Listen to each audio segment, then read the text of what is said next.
Olá, bem-vindo ao dia 32 de 260 dias lendo a Bíblia em 2024. Estamos na jornada de Mostra-nos o Pai. E começamos, lógico, pelo Pentateuco. Quando Jesus fala, quando falam, né? Jesus, mostra-nos o Pai. Jesus fala: quem vê a mim, vê o Pai. Mas será que realmente temos visto o Pai? Será mesmo, de verdade, todo o nosso coração, a gente tem contemplado o Pai? Por isso que eu escolhi esse título para este ano de 2024, e nós começamos em Gênesis, e agora estamos em Êxodo, né? Então, não tem como nós conhecermos o Pai se a gente não entender com profundidade o Pentateuco. Não tem como nós sabermos que Pai é este que Jesus fala, quem vê a mim, vê o Pai, porque Jesus, ele é a personificação do Pai celestial, afinal, ele é o Filho de Deus. Ele, sem entender o Antigo Testamento. Então, para hoje, no cronograma é Êxodo, capítulo 22 e 23, e também Provérbios 17, de 1 a 13. E no capítulo 23, é, no episódio anterior, nós vimos sobre os mandamentos, como eles são importantes. Então, os 10 mandamentos, que é assim, né? É mandamento. Se é um mandamento, você tem que obedecer. Ponto. Tá? Não vem querer negociar. Ai, nem quer. Não, você vai lá e obedece. Ele é a base, ele é o começo. Então, se você é um novo convertido, passa a sua vida hoje no filtro dos 10 mandamentos, para saber, poxa, eu ainda estou pecando aqui, eu minto, eu gosto de mentir, sei lá, tem gente que gosta. Eu não consigo deixar de ter inveja. Poxa, eu tenho aqui um adultério, adulterei, eu já me arrependi, mas eu não sei como consertar isso com meu cônjuge, ou enfim. Está na hora de você ter vida nova com o Senhor. Então, depois dos mandamentos, começam a vir as leis. Porque é muita ingenuidade sua achar que para a liberdade ao qual Jesus nos chamou, não tem lei. Não existe terra sem lei. Não existe. A primeira lei que foi instituída desde o Éden é a lei espiritual. Existem leis espirituais. É, a lei. E nós, todo ser humano, nós somos submetidos a essa lei. Quer você acredite ou não, quer você queira ou não, existem leis no universo. Existe lei na natureza, que é maravilhoso. Eu acho maravilhoso. Mas as leis espirituais foram instituídas lá no Éden. Antes do Êxodo, todos eles já andavam por esta lei. Tanto que Abraão presta culto, todos os outros prestam culto a Deus. Já se sabe dos animais puros e impuros, então tem leis. É isso a vida com Deus, tá? E mesmo assim, se fala, ai, lei é uma coisa chata, eu vou fazer o que eu quero. Você é sempre refém de alguma lei, porque o Senhor instituiu na criação do mundo leis espirituais, que quando você obedece, é bem-sucedido. Quando você não obedece, lá vem o castigo. Ponto. Então, de duas uma, ou você anda em obediência com o Senhor, ou você anda em rebeldia. A escolha é sua. Mas aqui no capítulo 23, que eu quero falar é sobre as leis acerca do exercício da justiça, que fala o seguinte: ninguém faça declarações falsas, nem seja cúmplice do ímpio, sendo-lhe testemunha mal intencionada. Então vamos lá. Não é que você não, se tem uma pessoa ímpia, você não pode cooperar sendo testemunha deste ímpio para o mal. Mas se este ímpio, ou seja, uma pessoa que não tem o temor do Senhor, ela está sendo injustiçada, você tem a obrigação de falar sempre o quê? A verdade. Sempre a verdade. O que está falando assim, ó, não faça declarações falsas, nem seja cúmplice do ímpio. Ou seja, se você é cúmplice, ou seja, o ímpio fez maldade, você foi lá e encobriu, sendo-lhe testemunha mal intencionada. Não acompanhe a maioria para fazer o mal. Ao testemunhar num processo, não perverta a justiça para apoiar a maioria, nem para favorecer o pobre num processo. Isto é abominável para Deus. Ou seja, você nunca pode perverter a justiça, você não pode mentir. Nem para cooperar com a maioria, ou seja, eu vou ganhar aqui uma vantagem, já que a maioria está querendo isso, e também você não pode mentir, porque, ai, tadinho, ele é pobre. Ai, porque ele é pobre, então eu vou mentir para que este pobre consiga blá, blá, blá, blá, blá, blá. Não. Não acompanhe a maioria para fazer o mal. Quando você vai testemunhar no processo, não perverta a justiça para apoiar a maioria, nem para favorecer o pobre. Não é porque ele é pobre que ele precisa de que você minta, entendeu? Jamais.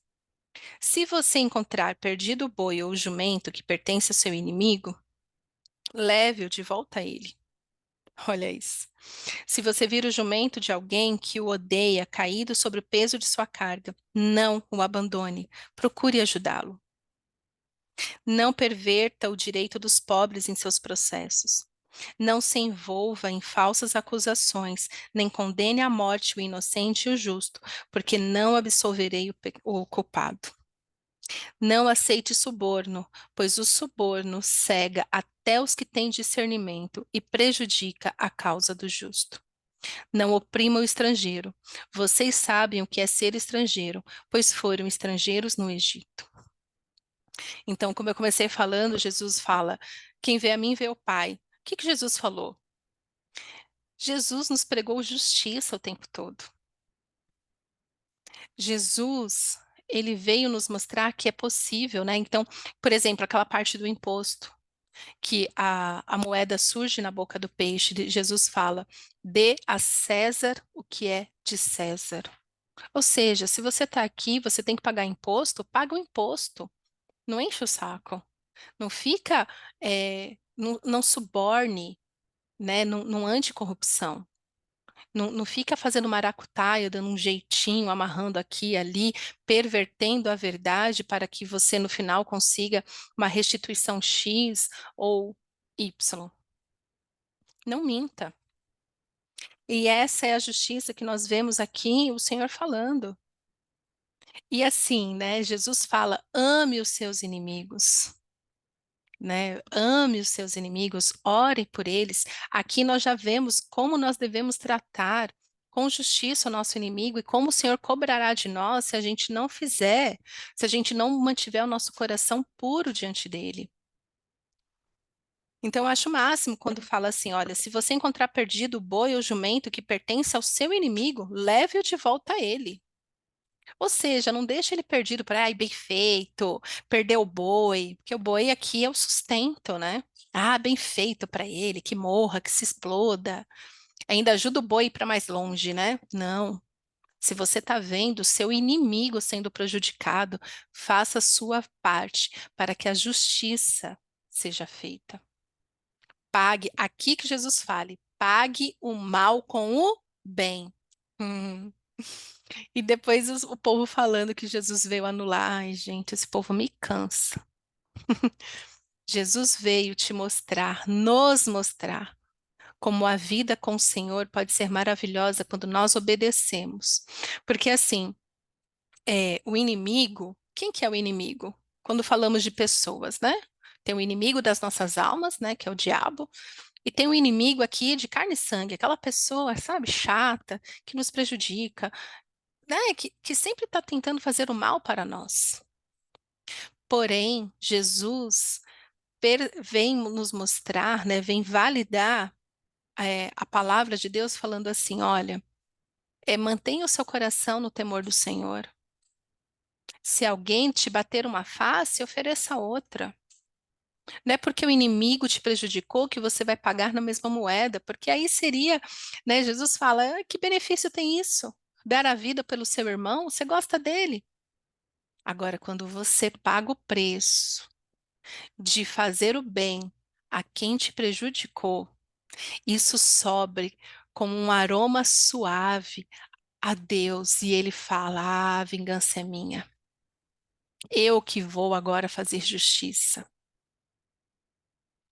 Da nossa parte, o Senhor, nós vamos ver que o Senhor sempre vai levar a este lugar de ter um coração santificado, um coração puro.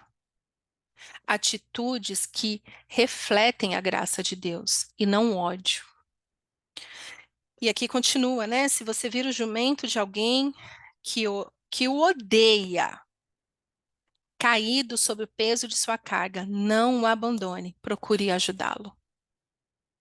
Queridos, nós sempre seremos cobrados das nossas atitudes diante de uma situação que demanda uma atitude nossa. Isso é amar o inimigo, isso é orar pelos que nos perseguem, isto é dar a outra face.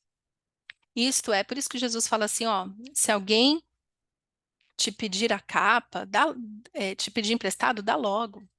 Dá a capa, dá tudo, o que mais você quer? Por quê? Porque só consegue fazer isso quem tem o coração realmente centrado no Senhor. Centrado no Senhor. E para estar centrado no Senhor, como o Senhor começa dizendo, eu sou Deus que te tirou do Egito, nós só temos esse discernimento quando realmente andamos em comunhão com Ele. Senão as nossas emoções nos confundem, senão o nosso senso de justiça própria. O que que é justiça própria? É pagar o mal com o mal. Você me prejudicou? Pois agora eu quero mais é ver que você se exploda. Eu quero te prejudicar também. Vou pagar o mal com o mal. Não, não é sobre isso. A vida com Jesus. Justiça própria é quando você vê, né, o boi perdido do seu inimigo e você leva ele para mais longe ainda. Quando você vê o jumento de alguém que te odeia, passando por apuros, ao invés de ajudá-lo, você pisa em cima. Isso é justiça própria. Justiça própria é quando você perverte o direito dos pobres em seus processos para que você tenha um benefício sobre aquilo. Olha, se tem uma coisa que Deus detesta, é exploração. Sabe? Eu lido muito com pessoas, então tem prestadores de serviços que eles são muito explorados no serviço que eles prestam. É um serviço que, vamos supor, custa R$ 200 e a pessoa que tem o favor daquele serviço quer pagar R$ 50. Não porque a pessoa não possa pagar 200, mas porque ela quer ganhar cada um centavo em cima. Deus detesta isso. Deus detesta injustiça. Então, cuidado você hoje, para que você ande em comunhão com o Senhor, para que você pratique a justiça, não a sua, mas ao ler esta palavra, se conscientize e passe a viver na justiça de Deus. Isto é uma pessoa justa. Como que você se torna uma pessoa justa? Quando você pratica a justiça. Qual justiça? A justiça de Deus. A justiça que Deus já deixou claro que é a sua parte fazer. Então, é você que não dá falso testemunho, é você que, ao encontrar o boi perdido, você devolve para o seu inimigo, porque é dele, não é seu. Você, ao ver que aquele que te odeia está sendo prejudicado de alguma maneira, você não coopera para que ele seja mais prejudicado, mas que a justiça seja feita. Isso é andar em justiça. Isso é ser justo diante de Deus. Por isso que nós precisamos da palavra, para que a gente não caia nessa ilusão de que nós temos algum mérito, que nós podemos fazer alguma coisa na força do nosso braço. Tudo que nós fazemos e vivemos, dependemos do amor, da graça e do favor do Senhor, sempre. Pai, te consagramos a nossa vida neste tempo. Te consagramos, Senhor, as nossas emoções, que tanto, ó Pai, deturpam a nossa mente, nos levando a este lugar de praticar a nossa própria justiça, nos levando, Senhor, a querer fazer tudo do nosso próprio jeito. Te pedimos, Senhor, que o Senhor venha nesse tempo, nos traga clareza. Nos perdoa, Senhor, pelo falso testemunho que levantamos.